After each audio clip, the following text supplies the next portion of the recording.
So hello and welcome to another, what I hope is going to be interesting tarot reading about current times and the things that are happening for us South Africans right here and right now. So at the time of recording this particular video, it is the 22nd of May 2025. Yesterday, our President Cyril Ramaphosa went to the White House in the USA and met with President Donald Trump. They had an interesting an interesting meeting, to say the least. I am not a political person. I do not understand politics. I do not want to understand politics, but I am somebody who loves my country. I am somebody who is a forever optimist, and I am always trying to help people survive, to cope, to manage, to be better. So what I've done is I've asked friends and family to sort of, in simple English, give me a rundown of what the meeting was about, what the objective of the meeting was, and then I have put together a tarot spread, which is going to answer some very interesting questions. So this is me talking politics, not knowing what I'm talking about. The benefit of that is that means that my own biases don't come into play, that my own thoughts and opinions don't affect the reading because I don't understand what I'm talking about. So there are benefits to doing the reading this way. So if you're here, you probably know about the meeting. You probably watched the meeting. You probably understood what was going on in the meeting. But if you didn't, I'm going to give you my very short, sweet understanding of what it was all about from the information that I have received from friends and family who know that I'm not a political person. So, from my understanding, right, President Ramaphosa arrived at the White House to discuss trade, to discuss investment, to discuss cooperation on issues such as land reform and economic development. I believe he took some key South African people with him as a show of goodwill, through sports and things like that. I forget the people he brought with. But apparently, from what I'm told, President Trump turned the whole thing around, and instead of allowing President Ramaphosa to speak what he wanted to say and to lead the meeting in whatever direction he wanted it to go, President Trump did what President Trump does, and he made it all about what he wanted to talk about, which was apparently, the violence against white farmers, the refugee program that for the white South Africans who have just immigrated, and the land reform policies and all of these kind of things. So I do believe that the meeting got quite heated. I do believe that President Cyril Ramaphosa, managed to contain himself quite well, and he didn't react and he didn't respond to all the triggers that Trump was putting in his way. I'm told as well that it was quite clear to see that President Cyril Ramaphosa struggled to compose himself, but he did incredibly well in that respect. But he sort of allowed Trump to say whatever it is that he needed to say. So I have also seen that President Ramaphosa has said that the meeting went well, but I think that's just his, I'm going to call it politeness, and he's not going to admit that there was a challenge or that there was a problem. I am also told that apparently the meeting didn't result in any kind of immediate answers or agreements or policy changes or anything. That all the meeting did was highlight the challenges that we have between the US and South Africa, especially under the current administrations on both sides. So and it also highlighted the point that there are these differing views on domestic policies around human rights, etc., in South Africa. So these are the things that I want to focus on. I want to focus on the fact that this meeting has opened up a can of worms. This meeting has put South Africa in the direct spotlight and viewpoint of President Donald Trump. And I want to know, as a South African who is happy and comfortable living, thriving in South Africa, what are the ramifications of this meeting? What can we expect? And how is this meeting going to unfold for us? So let's get straight into the tarot reading. So on the table here in front of me, I have, and I forget now what the deck is called. What is the deck called? can't even see the box. It's this white figure that you see over there. I think it's not the true black tarot. What is it called? The black violet tarot, I think it is, because it's black and white, and then it has these beautiful purple edges. So this deck is black and white. Now, the reason why I chose to use this deck is because being black and white, it means it's not going to give us unnecessary information. It's going to be to the point. It's going to be direct. It's going to give us black and white. Not black and white from a racial point of view, but black and white from a truth or non-truth point of view. Okay. I have called this tarot reading Diplomatic Crossroads because I believe that this is exactly where we are at. So let's get this tarot deck shuffled. I have 6 questions. So we are going to lay out 6 cards. 6 cards that are hopefully going to help us to understand, again, not the meeting, because I can't be the person to explain that to you, because I don't know enough about politics. I don't know enough about running countries. I don't know enough about any of that stuff.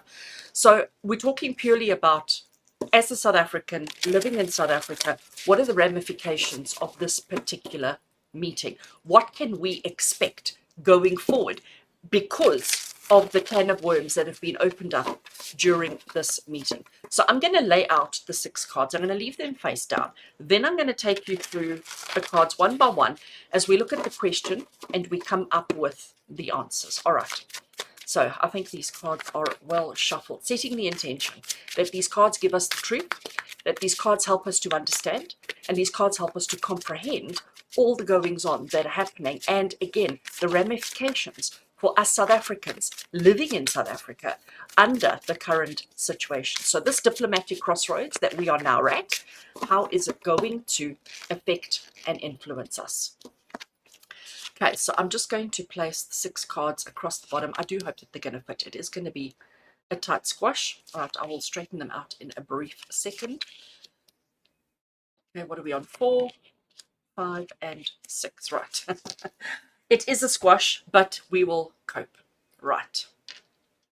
So the first thing I want to do is to show you our first question. So our first question is the core issue.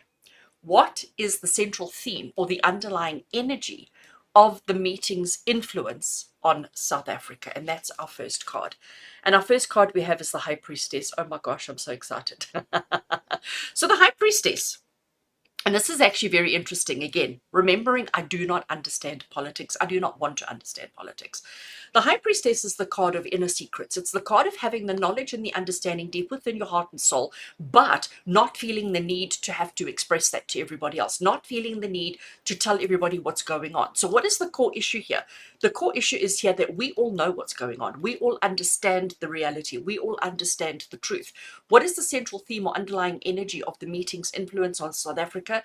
I think this is saying that our President Cyril Ramaphosa went to the White House knowing exactly how this meeting was going to unfold. Even though the meeting went in a completely different direction to what he expected, he knew it was going to do that. So this is saying to us that Cyril Ramaphosa went there smart, intelligent. He knew that this was going to happen. He knew that this can of worms was going to open up. And I think that's exactly what he wanted. He wanted this can of worms to open up. He wanted South Africa to be center stage worldwide around this particular issue, because it's obviously going to help him at a later stage. He has all of this knowledge, all of these secrets, all of this understanding within himself, and he's using this to his advantage. Okay, so what is the core issue? What is the central theme or underlying energy here?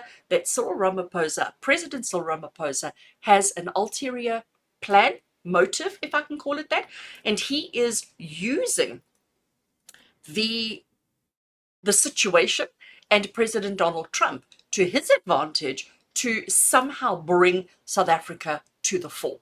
You know, South Africa, we're a small country. We're almost I want to say small and forgotten country, even though we are so powerful, even though we are so big. But in the bigger scheme of things, with big countries like the US and the UK and Canada and Asia, etc., South Africa is often neglected, forgotten, abandoned. And I think this is definitely, with the secrets and with the unknown that's coming through here, there's definitely an ulterior motive to this particular situation that our President Cyril Ramaphosa is trying to bring forward. Okay, so now let's have a look at question 2. So question 2, the challenges that need to be overcome. So what obstacles or difficulties may arise for us South Africans as a result of this meeting? Because now we understand that there's an ulterior motive. So what obstacles, difficulties or challenges may arise for us South Africans as a result of this particular meeting? And here we have the 9 of Wands. So you can see, if I bring it a bit closer, she's got a bit of a bandage on her head. She's feeling a little bit, a little bit hard done by. Okay, so she is struggling. She is finding life difficult. She is finding life overwhelming, but she's not giving up. She's struggling, yes, but she's not giving up. She recognizes that she's just about where she needs to be. She's just about completed her projects, her tasks, her things. So what is this saying to us? The challenges that we have to overcome, that things may get difficult, but understanding that things are already difficult. So it's not that things are going to get more difficult. It's probably going to stay around the same, but we're almost at that point of pivotal change, pivotal shift. So this is saying to us what obstacles or difficulties may arise, not anything more than what we already experience, nothing different to what we're already experiencing. But this is bringing us closer to, as I said, that pivotal shift where things are going to change for the better. We're getting to that point of finalization or accumulation or completion with whatever we're going through as a nation, and things are about to swivel. But I don't think things are going to get any more difficult than what they are already. So it's more just it's a case of more of the same as opposed to new challenges, new difficulties, and new anything else's. Right, let's have a look at question 3. So question 3 is opportunities to seize. So what positive outcomes or what positive opportunities could emerge from this interaction? So these are the challenges. There aren't any. It's much of more of the same, if I can put it that way. But now let's have a look at positive opportunities, positive outcomes or opportunities that we can look forward to. We have the 6 of Cups. 6 of Cups is the card of reminiscing. It's the card of going back to the way things used to be. It's the card of settling into a norm, into a comfortable place. But it's also the card of going back to when things were simple, easy, and uncomplicated. So the positive outcomes, yes, we are battling. Yes, we have challenges. Yes, it's not perfect. But the ulterior motive, I definitely think, is going to put us back into a position of authority, into a position of power, where actually things are going to be okay. I don't know how long that's going to take, but we can definitely look forward to a gathering, a coming together. We're creating memories here. We're all going to one day look back at this meeting that the 2 presidents had, and we're going to see and understand the hidden agendas. We're going to see and understand what we didn't know today. And we're going to look at it fondly. We're going to smile back and we're going to say, but look at where it's brought us.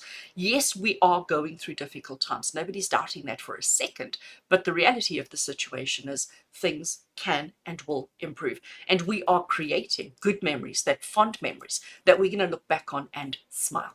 Right. Let's go into question 4. So question 4 is the external perspective. So how might the international community perceive this meeting and its aftermath? Because to me, this is so important.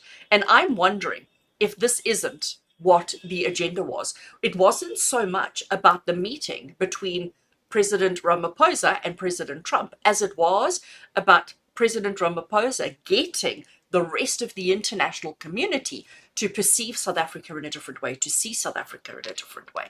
So, external perspective, how might this interaction, how might the international community perceive this meeting and its aftermath? We have the Page of Wands. So again, sorry, I can't bring it too close because I'm cutting the picture. But here, look what she's doing. She's holding her hand up in victory. She's holding her head up going, we support you. We stand by you. So this Page of Wands is saying that it's going to have a positive outcome for South Africa as a whole, that the international community is going to see, all I'm going to say is going to see all the positives and all the good aspects of President Ramaphosa and the things that he said and the things that he did. And there's going to be a coming together, a standing together. And I think that's beautiful. I think that's really fantastic. Page of Wands is the card of We don't always know what we're doing, but we try damn hard, okay? We don't always know what we're doing, but we give it our all. We do our best. And this is saying to me that the international community is not going to be, oh, let's leave South Africa alone, or let's ignore South Africa, avoid South Africa. It's going to be people rallying together, standing together for South Africans. Okay, so I see this as a beautiful, positive, that the international community is going to stand behind South Africa and not stand against South Africa. All right. So next one, the internal response, right? Because this is how international people are going to perceive us. But how are we feeling? So how might you and I, how might South Africans respond? Or how might we be impacted emotionally, socially, and or politically? So, we understand perceptions are everything, and external countries and people may, their perceptions may be one thing or another, but how are we feeling? How are you and I responding or impacted emotionally, socially, or politically? And here we have the King of Wands. We are empowered. We are strong. Again, with that hand up in victory. Solidarity, I hear President Ramaphosa saying. So this King of Wands is telling us that if we stand together as we are, as we do, as we are so good at doing, that actually we're going to be absolutely fine, that we are going to be fine. So how are we impacted emotionally, socially, politically? We're not. We're empowered. There's no impact at all. We are empowered. We are strong because we know the truth. We know the reality, but we also know how to handle it, how to work it, how to exist in this frame, in this experience. We don't have false expectations. We don't have, misconstrued ideals. We know the truth. We're happy with the truth, and we know how to work the truth. So the internal response to this meeting, I really do think that we are more empowered than we are disabled or impacted, negatively impacted. We are positively impacted, and we are actually going to be strong. And then finally, friends, we have the way forward. So the way forward is, what guidance does Spirit have for us South Africans in order to navigate the outcomes of this meeting with wisdom and with strength? And our final card, the way forward, message from Spirit, how to navigate and handle this situation. We have the devil. So I know a lot of people are afraid of the devil, scared of the devil, worried when the devil card comes up. And I have to tell you, today's the 22nd of May, 2025. I do a daily card of the day. And I publish a little 1.5 minute video on all the platforms: Facebook, YouTube, Instagram, TikTok, all the things, right? I publish this video everywhere. And it's just a short little inspiration. I'll pull one tarot card and I say, right, this is the energy of the day today. This is where we need to focus. Today's energy of the day was the devil card.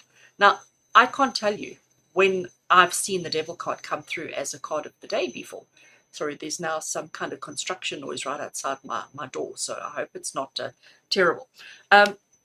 So the devil card is the card of telling us to allow passions, allow temptations, and allow enthusiasms to be our guide. The devil is the card of saying, I'm not going to conform.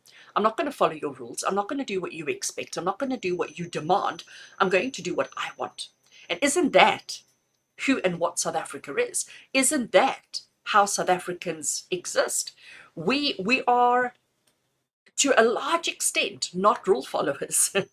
To a large extent, we are people who color outside the lines. To a large extent, we are non-conformists. And I think we're amazing for that. So yes, we have lawlessness. Yes, it does create problems. It does create challenges. But I think the average South African, the typical South African, you and me, we've learned how to use this to our advantage. We're not ego driven with it. A lot of people are, yes, a lot of people in power, a lot of people who do all the bad things, they are egotistical about it. They are, feeling bigger and stronger and better, and they take advantage, and they take away from other people, and they hurt other people, and they, affect the disadvantaged, etc. But the average typical South African, you and me, we have learned to work the system in our favor.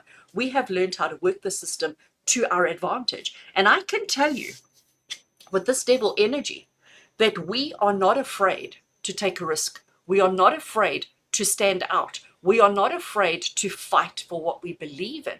And we're not afraid to get excited and enthusiastic about all those things as well. So this devil card has come through, and this devil card is saying to us, as the way forward, what guidance does Spirit offer South Africans to navigate the outcome of this meeting with wisdom and strength? We must not be afraid to take a chance. We must not be afraid to color outside the lines. We must be enthusiastic. We must be excited. We must remain as passionate as ever about South Africa, about its people, about its opportunities, about the beauty that it is living in this country. We must always remain focused on the things that matter and not allow ourselves to be swayed by the things that don't matter. I am an absolute advocate for my country. I love South Africa. I love everything about it. I don't love the crime. Of course not. Of course not. Nobody does. But what country doesn't have crime? Very, very few. Crime is everywhere. But we have to learn to live within that. We hope that the powers that be will make the changes that are necessary to eradicate it. But the reality is it ever going to be eradicated? While there are human beings with ego who feel hurt, who feel done by, who feel whatever, there's always going to be crime. People are opportunists. We need to be opportunists in this particular situation.